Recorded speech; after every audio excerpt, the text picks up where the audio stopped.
এটা মাদ্রাসার, এটা মাদ্রাসার মাহফিল। কিসের? এটা কোরআনের একটা ফ্যাক্টরি।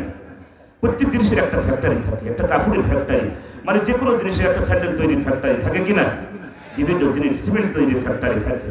এটা মানুষ গড়ার একটা ফ্যাক্টরি। তার নাম কি? জবান ছেড়ে বলেন। তার নাম হচ্ছে মাদ্রাসা। আপনি বলবেন school college university. School college university 100% চরিত্র চেঞ্জ হবে, কোনো গ্যারান্টি ওয়ারেন্টি আছে কি? না। কারণ গাঁজাখোর, মদখোর, হিরোখোর, টায়ারখোর থেকে শুরু করে স্কুল কলেজ ইউনিভার্সিটিতে আমরা দেখেছি, বাইরে আমরা পড়াশোনা করেছি, আমরা দেখেছি কি অবস্থা। দাঁড়িয়ে পোশাক করে কিনা? কোন মসজিদের ইমাম, কোন মসজিদের খতিব দাঁড়িয়ে পোশাক করেছে কাপাসিয়া বাজারে এমন একজন আছে কি? আমরা দেখেছি স্কুল কলেজ ইউনিভার্সিটি ছেলে রাস্তার পাশে মোটরসাইকেল রেখে ও কেবলামুখী হয়ে সেন্ডার টাইমে একের গ্রাস হয়। কথা বলেন, মনে হচ্ছে বাঁচানো আমার গোলাপ ফুলিটা পানি দিচ্ছে। কথা বলেন, এরকম যুবক আছে কিনা? এদের ভিতরে ইসলামী কোরআনের জ্ঞান নাই, ঐশী কিতাবের জ্ঞান নাই, আকীদা ফিকার জ্ঞান না। এইটা ওরা বোঝে না কোনটা পশ্চিম, কোনটা দক্ষিণ, উত্তর। ওহির জ্ঞান না থাকলে, ওটা ডক্টর শহীদুল্লাহ বলেছেন, যার ভিতরে ওহির জ্ঞান না সে একজন মূর্খ। কথা বলেন, সরে বলেন। এই জন্য আমরা মুসলমান, এখানে সব দলের লোক আছে, আওয়ামী লীগ, বিএনপি, জামাত, জাতীয় পার্টি, জাসর, বাসর, সরমনা, ফুরফুরা, 8 4 দল, 14 দল, 20 দল, সব দলের লোক এখানে আছে। আছে কি না? আমরা এখন কোন দল? আমরা কার দল? সরে বলেন, কার দল? এখন আমরা সব আল্লাহর দল। পৃথিবীর নিয়ম সিস্টেম অনুযায়ী কি আওয়ামী লীগ করবে, বিএনপি করবে, জামাত করবে, কিন্তু কোরআনের কাছে কি? কথা বলেন, কোরআনের কাছে আমরা সব। হ্যাঁ, নামাজের কাতারে যখন দাঁড়া, তখন কি বিএনপি আওয়ামী লীগের লোকরা বলে এই ক্ষমতায় আমরা চিত্রা পেছনে চলে যাই, বলে কি? তার মানে সব চলে না। জামাত শব্দের অর্থ হচ্ছে এক করা, এক কাতারে আবদ্ধ করা। কথা বলে ঠিক না? এটা ইসলাম শিক্ষা দিয়েছে, নামাজ শিক্ষা দিয়েছে। আর আমাদের চরিত্র আজকে নষ্ট হয়ে যাচ্ছে। সবাই তো ভাইরা, এটা মাদ্রাসা। একটা সন্তান আদর্শবান বানা, একটা সন্তান কোরআনের জ্ঞান দিয়ে। আজকে এই তাসরির আপনাদের গাজীপুরের সন্তান গোটা বাংলাদেশ না বিশ্বের আলোচনা আছে, বিভিন্ন দেশ কাঁপাচ্ছে। কথা বলে ঠিক না? সম্মানিত ভাইরা, এই জন্য মুফতি আমির হামজা একমাত্র কোরআনের জ্ঞান। আল্লামা ডক্টর মিজানুর রহমান আজহারী বিদেশে, কিন্তু তারপরও কোটি কোটি যুবক তার পাগল। কথা বলে ঠিক না? এটা কিসের কারণে? এটা কোরআনে ঐশী কিতাবের কারণে। কথা বলে ঠিক না? কোরআন যার ভিতরে থাকে তার সম্মান বৃদ্ধি করে কে? সংক্ষিপ্ত বলি বাজান, আল্লাহর নবী বলেন, হাফেজ হতে পারো নাই হাফেজের বাবা হও, হাফেজ হতে পারো নাই হাফেজের দাদা হও, হাফেজ হতে পারো নাই হাফেজের নানা হয়ে যাও, হাফেজ হতে পারো নাই হাফেজের শ্বশুর হয়ে যাও, হাফেজ হতে পারো নাই হাফেজের আব্বা হও। কপাল খুলে দেবেন কে? জোরে বলেন কে? আমার ভাইয়েরা, দুনিয়ায় একজন হাফেজের সম্মান কেমন আমার আল্লাহ দিবে। গাজীপুরবাসী কান দিয়ে শুনি, ও আমার মায়েরা কান দিয়ে শুনি, একজন হাফেজের সম্মান আমার আল্লাহ কেমন দিবে। দুনিয়ার একজন মানুষের চিন্তা করেন, আমি ভালুকার প্রথম থেকে শুরু করে গাজীপুর শেষ সীমানা থেকে শুরু করে আমি গত বছরে দেখেছি, গত সিজনে, গত আসনে, গত নির্বাচনে একজন প্রতিমন্ত্রী ছিল ময়মনসিংহের শহীদুল ইসলাম সাহেব নাকি যেন। এই মানুষটির জন্য ভালুকা থেকে শুরু করে ময়মনসিংহ শহর পর্যন্ত, তারাকান্দা থেকে শুরু, মুক্তাগাছা থেকে শুরু করে এমন কোন জায়গা নাই গেট আর গেট, গেট আর গেট। শুভেচ্ছা জানানোর জন্য এত গেট তৈরি হলো। ড্রাইভারকে বললাম, ভাইজান, দুনিয়ার একটা মানুষের জন্য যদি এত গেট তৈরি হয়, আমার আল্লাহর জান্নাতে একজন মানুষ যখন যাবে, একজন হাফেজ যখন যাবে, একজন আলেম যখন যাবে, আমার আল্লাহ রাব্বুল আলামিন জান্নাতে যাওয়ার আগে এক নাই দুই নাই ৭০,০০০ গেট তৈরি করবে। জোরে বলুন সুবহানাল্লাহ। গাজীপুরবাসী কান দিয়ে ছুড়ে, একজন হাফেজের সম্মান, একজন আলেমের সম্মান আমার আল্লাহর কাছে কেমন দামি। দুনিয়ার এই বুক ফাইটা যায় গান কয়েকদিন পরে আর ভালো লাগে না। কত দুনিয়ার গান শুনলাম, রোমান্টিক। কথা বলে ঠিক কিনা? ও টুনির বাদ তোমার মেয়ে কথা শুনে না, রাত দিন ধরে মিস কল মারে, আমি ছিলাম না। কত গান গাইলে সব গান আর চলে না। আল্লাহর কোরআনের কথা প্রতিদিন হয়, সূরা ফাতিহা প্রতিদিন পড়ে, তারপর মধুর মতন লাগে। জোরে বলেন কথা ঠিক কিনা? আমার ভাইয়েরা, একজন হাফেজের সম্মান আমার আল্লাহ কেমন দিবে। কাপাসিয়াবাসী শোনো, কান দিয়ে শুনি, আল্লাহর জান্নাতে যখন একজন হাফেজ সাহেব যাবে, হাফেজ সাহেবকে জান্নাতের ভিতরে ডাকবে, হুরগিলমান ওয়েলকাম জানাবে। হাফেজ সাহেব জান্নাতের দিকে দৌড়াতে থাকবে। প্রতিটা গেটের ভিতরে 70 জন ফেরেশতা নিয়োগ হয়ে যাবে। প্রতিটা ফেরেশতা ফুল দিয়ে বরণ করবে। জোরে বলেন আল্লাহু আকবার। হাফেজ সাহেব জান্নাতের দিকে দৌড়াতে থাকবে। জান্নাতের মেন গেটে হাফেজ সাহেব দাঁড়িয়ে যাবে।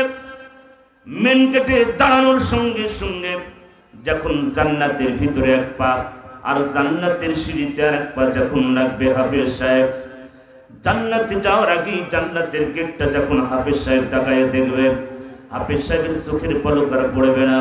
কিতাবে আছে ওই হাফেজ সাহেব জান্নাতের মেন গেটের দিকে 70 বছর তাকিয়ে থাকবে, চোখের পলক পড়বে না। জোরে বলেন সুবহানাল্লাহ। জান্নাতের গেট হবে এত সুন্দর, দুনিয়ার কোন ওই কাপড় দিয়ে পোল দিয়ে তৈরি হবে না। জান্নাতের গেট তৈরি হবে হীরা মুক্তা স্বর্ণ দিয়ে কুচি দিয়ে। জান্নাতের গেটগুলো এত সুন্দর তৈরি হবে। জান্নাতের গেটের ভিতরে এক পা আর জান্নাতের ভিতরে আর এক পা হাফেজ সাহেবের। পেছন থেকে ফেরেশতা জামা টেনে ধরবে হাফেজ সাহেবের। ও হাফেজ সাহেব কোথায় যাও? হাফেজ সাহেব বলবেন, ও আল্লাহর ফেরেশতা, আমার জামা টেনে হচ্ছে কেন? জামা টানা হয় কেন? জামা ছেড়ে দেওয়া হোক। আমার মালিক আমার জান্নাতের ভিতরে ডাকতেছি, হুরগিলমানরা আমাকে ওয়েলকাম জানাচ্ছে, জামা ছেড়ে দেওয়া হোক। ফেরেশতা বলবে, হাফেজ সাহেব এত সহজে জামা ছাড়া যাবে না। হাফেজ সাহেব বলবে, কেন ছাড়া যাবে না? আমার মালিক আমাকে ডাকে। হুরগিলমানরা ডাকতেছে, ফুল নিয়ে তারা দাঁড়িয়ে আছে আমাকে ওয়েলকাম জানানোর জন্য, আমাকে দ্রুত ছেড়ে দেওয়া হোক। ফেরেশতা বলবে, হাফেজ সাহেব জান্নাতের ভিতরে অবশ্যই তুমি যাবে, কিন্তু তার যাওয়ার আগে তোমার কি মনে পড়ে না তুমি যার বাড়িতে খাবার খেয়ে হাফেজ হয়েছো, যার টাকা খেয়ে তুমি হাফেজ হয়েছো, যে লজনালা বাড়ি, যে জাগিরালা বাড়ি, যার টাকা খেয়ে তুমি, যার ভাত খেয়ে তুমি হাফেজ হয়েছো, ওই বাড়িওয়ালাকে না নিয়ে কেমনে তুমি জান্নাতের ভিতরে যাবে? জোরে বলেন আল্লাহু আকবার। হাফেজ সাহেব বলেন, আল্লাহর ফেরেশতা আমি তো ভুলে গেছি, আমার তো মনে নাই। হাফেজ সাহেব জাগিরালা বাড়ি, লজনালা বাড়ি, যার টাকা খেয়ে হাফেজ হয়েছে, ওই বাড়িওয়ালাকে নিয়ে জান্নাতের ভিতরে প্রবেশ করবে। দাদা যাবে, দাদি যাবে, নানা যাবে, নানি যাবে, বাবা যাবে, বাবা মা যাবে, স্ত্রী যাবে, ভাইরা আমার স্বামী যাবে। এরকম 10 জন ব্যক্তি জান্নাতে যাবে আমার হাফেজ সাহেবের আলেমের সাথে। আমার ভাইয়েরা, আল্লাহ রাব্বুল আলামিন জান্নাতের ভিতরে প্রবেশ করার সঙ্গে সঙ্গে হাফেজ সাহেবকে, হাফেজ সাহেব হুরগিলমানরা তারা ফুল দিয়ে বরণ করবে। আল্লাহ পাক বললেন, হাফেজ সাহেব আর দেরি করো না, তাড়াতাড়ি কোরআন স্টার্ট দিয়ে দাও। হাফেজ সাহেব বিসমিল্লাহ বলে যখন সূরা ফাতিহা শুরু করবে, কিতাবের ভিতরে আছে হাফেজ সাহেব প্রতিটা আয়াত পড়বে, আমার আল্লাহ রাব্বুল আলামিন জান্নাতের ভিতরে একটা একটা করে তালা শুরু হয়ে যাবে।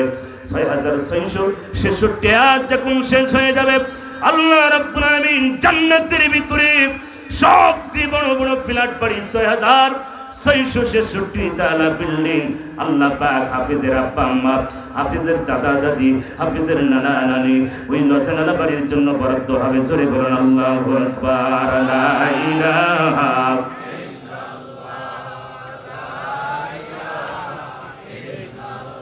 জোরে লা ইলাহা। এতগুলো মানুষ যে জিকিরের ভাব দেখতেছি, মনে হচ্ছে জীবন যাই যাই অবস্থা। আসলে বিড়ি খাই তো গলা সব শেষ করে ফেলেছে। আওয়াজ আসবে করতে। বিড়ি খাওয়া পার্টি কয়জন আছে একটু হাত তুলে দেখা। বিড়ি খাওয়া পার্টি কই? আলহামদুলিল্লাহ, খুশি হয়ে গেলাম। গাজীপুরের মানুষরা বিড়ি খায় না, আল্লাহ পাক সবাইকে ওলি হিসাবে কবুল করুন। আমিন। এই যে হাজার হাজার মানুষ বিড়ি খায় না, এলাকার দোকানগুলো চলে কোন কায়দায়? হুজুর আমরা কেন বিড়ি খাবো? বর্তমান আমরা এখন সিগারেট খাচ্ছি। রাগ করছেন? কষ্ট হচ্ছে? পেছনের ভাইরা বসে পড়ে, জায়গা থাকলে বসে পড়ে না। জিকির করুন লা ইলাহা ইল্লাল্লাহ। একটু চেপে বসেন ভাই প্লিজ, গরম তার বেশি নাই। একটু ভাই পেছনের ভাইদেরকে বসার সুযোগ করে সবাই একটু চেপে বসেন, চেপে ভাই। আর জিকিরের সাথে লা ইলাহা আল্লাহ তোমার এই দুনিয়া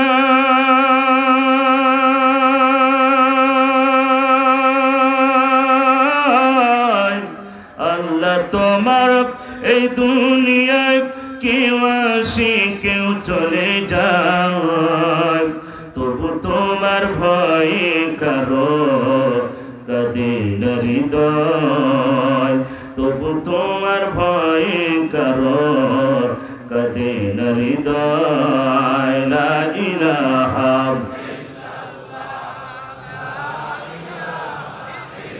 লা ইলাহা ইল্লাল্লাহ মুহাম্মাদুর রাসূলুল্লাহ সাল্লাল্লাহু আলাইহি ওয়াসাল্লাম। ভাইরা, এই জন্য আমি আপনাদেরকে একটা কথা বলে যাই, গাজীপুরবাসী, মা এবং বাবা যদি ভালো হয় সন্তান ভালো আশা করা যায়, মা বাবা যদি খারাপ হয় সন্তান ভালো আশা করা যায় না।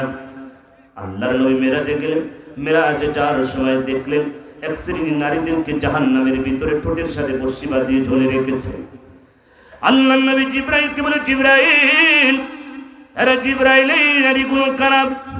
জাহান্নামের ভিতরে এত ছটপট, এত আওয়াজ, এত চিল্লাই, রে জিবরাইল, এই নারীগুলো কারা? আল্লাহর নবী যখন এই প্রশ্ন করলেন জিবরাইল আমিনকে, সঙ্গে সঙ্গে জিবরাইল আমিন বললেন, ওগো আল্লাহর নবী, আপনার দুনিয়ার ওই সমস্ত উম্মতিরা যারা ঠোঁট পালিশ ব্যবহার করতো, এই ঠোঁট দিয়ে বিভিন্ন পার্কে বসে খারাপ কাজে লিপ্ত হতো, আল্লাহ পাক জাহান্নামের ভিতরে ঠোঁটের সাথে বর্শি বাঁধিয়ে ঝুলে রেখেছে জাহান্নামের ভিতরে। আল্লাহ নবী বললেন, জিবরাইল, আমার উম্মতিদের এত কষ্ট দেওয়া হবে রে জিবরাইল, আমি তো সইতেই পারি না রে জিবরাইল। জিবরাইল আমিন বললেন, ইয়া রাসূলুল্লাহ, ইয়া হাবিবাল্লাহ, আরেকটু সামনে অগ্রসর হন। নবী আমার সামনে অগ্রসর হলেন। আল্লাহর নবী দেখতে পেলেন আর এক শ্রেণীর নারীদেরকে স্তনের সাথে জাহান্নামের বর্শি বাঁধিয়ে ঝুলে রেখেছে। এত চিৎকারের আওয়াজ। আল্লাহর নবী ডেকে বলে, জিবরাইল, এই নারীগুলো কারা রে জিবরাইল? এত চিৎকারের আওয়াজ, এত কেন কান্নার আওয়াজ, আমি তো সইতে পারি না রে জিবরাইল, আমার উম্মতিদের এত কষ্ট দেওয়া হয়। জিবরাইল আমিন বললেন, ইয়া রাসূলুল্লাহ, ইয়া হাবিবাল্লাহ, দুনিয়াতে আপনার এই সমস্ত উম্মতিরা যারা দুনিয়াতে যারা বুকে কাপড় ব্যবহার করে নাই, ওড়না ব্যবহার করে নাই, যারা বুক উঁচু করে সমাজে চলেছে, পুরুষদেরকে আকর্ষণ করার জন্য এরকম সমাজের নারী আছে কিনা? জোরে বলেন, আছে কিনা? ও গাজীপুরবাসীর মায়েদের পায়ের ভিতরে হাত রেখে বলি রে মা, কারুর সন্তানের মতন, কারুর ভাইয়ের মতন আল্লাহর নবী বিশ্ব নবী মেরাজে গেলেন। মেরাজের অনেক ঘটনা সংক্ষিপ্ত বললাম রে মা।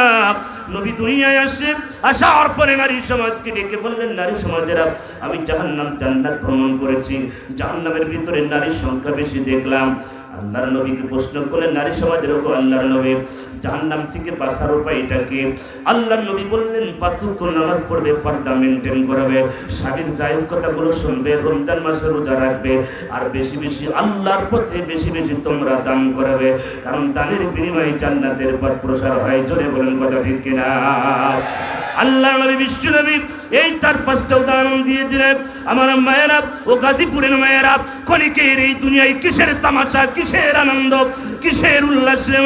আপনার বাড়ির পাশের খাদিজা কবরে চলে গেছে, আপনার বাড়ির পাশে রহিমা কবরে চলে গেছে, 3-5টা কাপড়ের কাপড় নিয়ে মা স্বর্ণের গহনা নিয়ে যেতে পারে নাই রে মা, বিউটি পার্লার থেকে সাজগোজ করতে পারে না।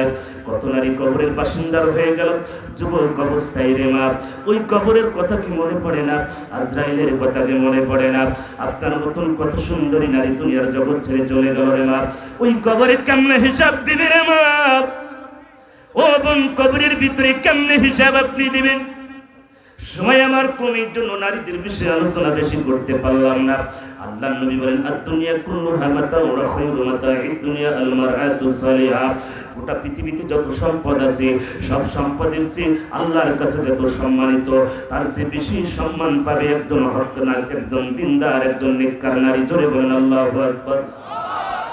আল্লাহর কাছে দামি পৃথিবীর যত সম্পদ আছে, সব সম্পদের চেয়ে একজন দিনদার, ধার্মিক, নেককার স্ত্রী আমার আল্লাহর কাছে একজন নারীর আমার দামি হয়ে যাবে। আমার মা বোনদের পায়ের ভিতরে হাত রেখে বলি, মা, সন্তানদেরকে আদর্শবান মারা, সন্তানদের কোরআনে ওহীর জ্ঞান আপনি ছোটকালে দিয়ে দেন, মাদ্রাসায় সন্তান পড়ান, ছোটকালে কোরআন দিয়ে দেন, তারপরে ডাক্তার বানান, ইঞ্জিনিয়ার বানান, কোনো সমস্যা নাই। আপনার ছেলের ভিতরে কোরআন ঐশীর কিতাবের জ্ঞান থাকলে ওই সন্তান কোনোদিন গাঁজাখোর, বিড়িখোর হতে পারে না। আমার ভাইয়েরা, বাবা নাই, মা নাই, অন্ধকারে গহীর কবরে চলে গেছে।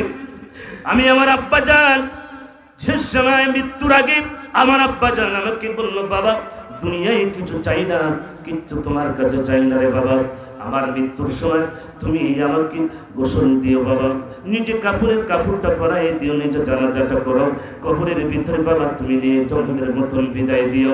আমার ভাইয়েরা 6টা বছর আমার আব্বা জান আজ কবরের ভিতরে ঘুমিয়েছি মসজিদের সামনে।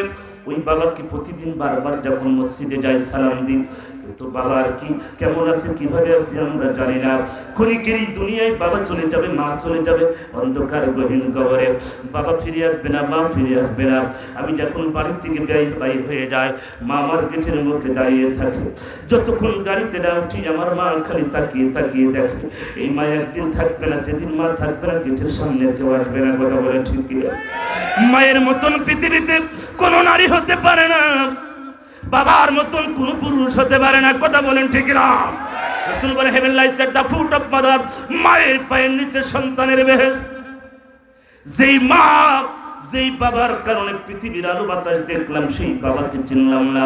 যমুনা গ্রুপের মালিক নুরুল ইসলাম বাবুল করোনায় চলে গেল, আকিস কোম্পানির বেজেছিলেন শেখ আব্দুল মমিন চলে গেল, এসালমের গ্রুপের সন্তান চলে গেল, বাংলাদেশের স্বরাষ্ট্রমন্ত্রী শাহরা খাতুন চলে গেল, বাংলাদেশের আওয়ামী লীগের ভালো নেতাগুলো চলে গেল, করোনায় সব চলে গেল, দুনিয়ায় কেউ থাকতে পারলো না। কথা বলেন ঠিক কিনা?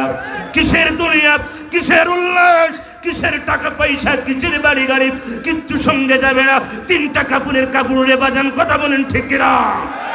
কার জন্য এই দুনিয়া, কার জন্য রঙ্গ পৃথিবী, কার জন্য মায়া, কার জন্য মারামারি, কার জন্য ক্ষমতার অপব্যবহার? আমার ভাইয়েরা, বাবা চলে গেছে, মা চলে গেছে অন্ধকার গহীন কবরে, বাবা ফিরে আসবে না, মা ফিরে আসবে না। ওই অন্ধকার গহীন কবরের কথা কি একবার মনে পড়ে না? বাদান আজকে রাত আমার আপনার জীবনের শেষ রাত হতে পারে, কোনো গ্যারান্টি নাই, কোনো ওয়ারেন্টি নাই। কাপাসিয়ার মানুষরা কোনো গ্যারান্টি ওয়ারেন্টি আছে কি? আমার ভাই জানে এসেছে আজকে রাতে চলে যেতে পারে, কোনো গ্যারান্টি আছে? কোনো গ্যারান্টি আছে? কোনো গ্যারান্টি নাই, মানুষের কোনো ওয়ারেন্টি নাই। এই যমুনা গ্রুপের মালিক 50 কোটি টাকার বেশি খরচ করেছে, বিদেশি 12 জন ডাক্তার এনে কোনো কিছু করতে পারলো না। আজরাইলের থাবা থেকে বাঁচতে পারছে কি বাজান? কার জন্য এই পৃথিবী, কার জন্য এই রঙ্গ পৃথিবী? আমার কুষ্টিয়ার ভাইয়ের, আমার কমলাপুর পুলিশ লাইনের পেছনে 3 কোটি 2 কোটি টাকার বেশি খরচ করে বাড়ি করেছে, আলিশান বাড়ি, টাইলস বাড়ি। 3 মাস ঘুমাইছে, 3 মাস পরে মৃত্যুর যখন ডাক চলে আসলো, আমরা তার বাড়িতে গেলাম, যে দেখলাম সিঁড়ি নিচে সুন্দর কাপড় দিয়ে ঢেকে রেখেছে।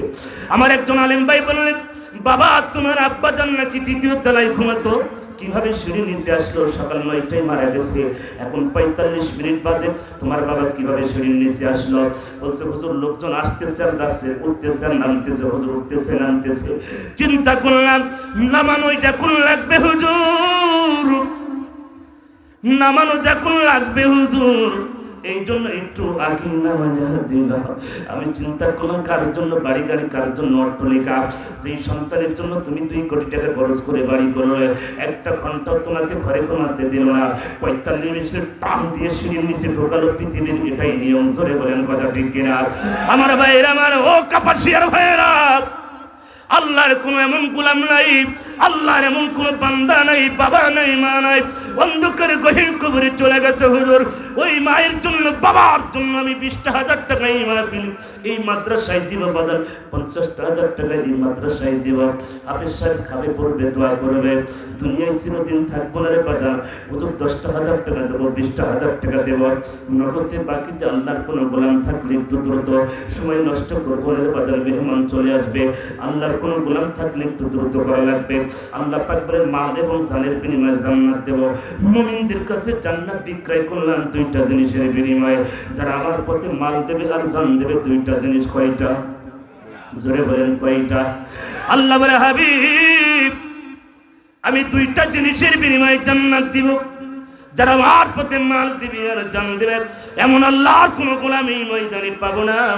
ডান পাশের, বাম পাশের, সামনের ভাইয়েরা, আমার গাজীপুরের ভাইয়েরা, আমি জানি গাজীপুরের মানুষ অনেক ধনাঢ্য, কাপাসিয়ার মানুষ অনেক ধনাঢ্য ব্যক্তি, এমন আল্লাহর অনেক গোলাম আছে। 20,000, 30,000, 50,000 কোনো ব্যাপার না। আমি দোয়া করে দিতে পারবো। মুসাফির মানুষ, এমনিতে মুসাফির, এই হাত দিয়ে কাবার গিলাপ ধরেছি বারবার বাজান। ঠিক আমি গুনাহগার হতে পারি রে বাজান, আমি গুনাহগার হতে পারি। মুসাফির মানুষ, এই হাত দিয়ে কাবার গিলাফ বারবার ধরেছি রে বাজান। পায়ের ভিতর হাত রেখে বলে যাই, ক্ষণিকের এই দুনিয়ায় চিরদিন থাকবো না, আল্লাহর নবীর ঘরে থাকবে, ছাত্ররা খাবে, পড়বে, দোয়া করবে। এমন আল্লাহর কোনো একজন গোলাম পাবো না হুজুর 20,000 টাকা দিয়ে দেওয়া, হুজুর আমি 10,000 টাকা দিয়ে দেওয়া। আল্লাহর কোনো বান্দা থাকলে একটু দ্রুত করবেন, মেহমান চলে আসবে, জিকির করুন লা ইলাহা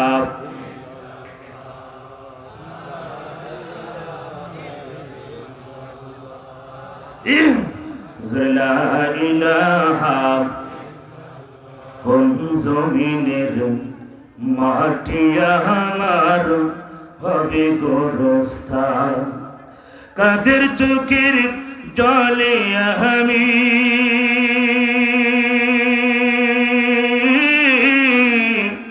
কাদের চোখের জলে আমি পাব পরিত্রাণ।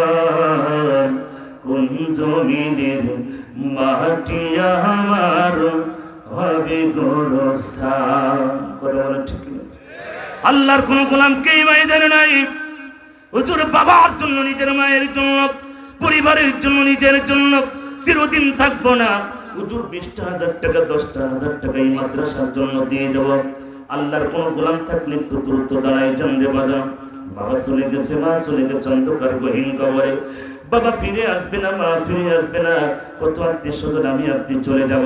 এমন আল্লাহর কোন গোলাম এই ময়দানে কি একজন আল্লাহর কোন গোলাম পাবো কি? একটু হাত বাড়াই দেন। হুজুর বাবার জন্য, নিজের পরিবারের জন্য হুজুর আমি 10,000 টাকা 20,000 টাকা দিয়ে দেবো। আমার ভাইয়েরা, চিরদিন ছাড়া চিরদিন থাকবো না, কখন মাটির মানুষ হয়ে যাব, কখন ডাক চলে আসবে। জোরে বলেন কথা ঠিক কি? এই জন্য আমার ভাইয়েরা, এমন আল্লাহর কোন গোলাম নগতি বাকিতে দেওয়ার মতন কেউ নাই।